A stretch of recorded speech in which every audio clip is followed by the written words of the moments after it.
It's been days since Emily and I found ourselves stranded at sea, and survival has become our only focus. The shock of what happened with the doomed cruise ship and the pirates attacking during the storm is still there, lurking beneath the surface, but we can't afford to dwell on it.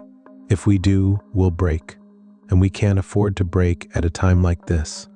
We started rationing our supplies immediately, as we don't know how long we'll be out here. So every sip of water and every bite of food is measured and controlled. Hunger gnaws at me constantly, but I push it aside. Emily does the same, though I catch her staring at our dwindling supplies more often than I'd like. The sailboat itself remains in decent shape. Even then, I've taken charge of maintenance, patching up small leaks, checking the sail, and making sure nothing is damaged beyond repair. Emily, despite her love for adventure, has adapted quickly, as she knows that survival is far more important than exploring new things, especially at a time like this. So far, she's not as reckless as I once thought. Emily watches me work, asks questions, and even starts helping whenever she can. Needless to say, I must admit, I underestimated her once Emily proves to be a valuable ally at a time like this. We even found an old radio among the emergency supplies, and though it crackles to life when we turn it on, it doesn't pick up any signals, just endless static. I take turns with Emily, trying at different times of the day, adjusting the dial, listening to anything other than white noise, but so far, nothing. It's like we're speaking into a void. Despite everything, we've found a rhythm.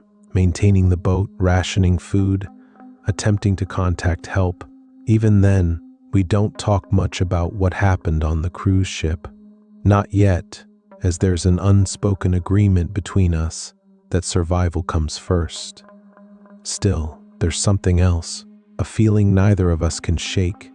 We are alone out here, floating in an endless sea, and yet, at night, I feel eyes on me. I didn't say anything to Emily at first, not wanting to scare her, but then she mentions it too, an uneasy sense that we're being watched.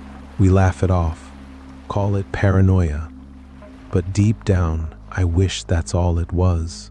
Emily has been distant lately. At first, I thought it was just exhaustion, but it's more than that. She barely speaks unless necessary, staring off into the horizon with vacant eyes. I know she's thinking about what we lost, the cruise ship, our classmates, our teachers. The uncertainty of it all weighs heavy upon my classmate, especially for someone that used to be outgoing with her friends back in high school. I try to keep her engaged, talking about our next steps, making sure she eats, checking in on her whenever she withdraws too much.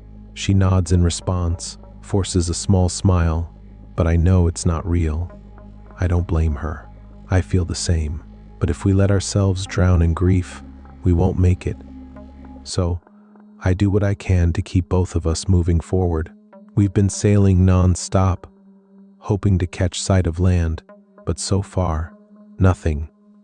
The ocean stretches endlessly, and the silence of the open sea is beginning to feel oppressive. Then, there's the strange occurrences. It started with small things, ripples in the water when there was no wind, an odd chill in the air. I even thought I saw something moving beneath the waves last night, but it was too dark to tell. And then the lights. Last night, as I kept watch, I saw distant flashes along the horizon. They weren't lightning, and they didn't move like signal flares. It was a pulsing, steady glow. I woke Emily up, but by the time she looked, they were gone. Maybe it was nothing. Maybe it was just my mind playing tricks on me. But I don't believe that. Something feels off. And Emily, despite her silence, feels it too. I just hope we're imagining things.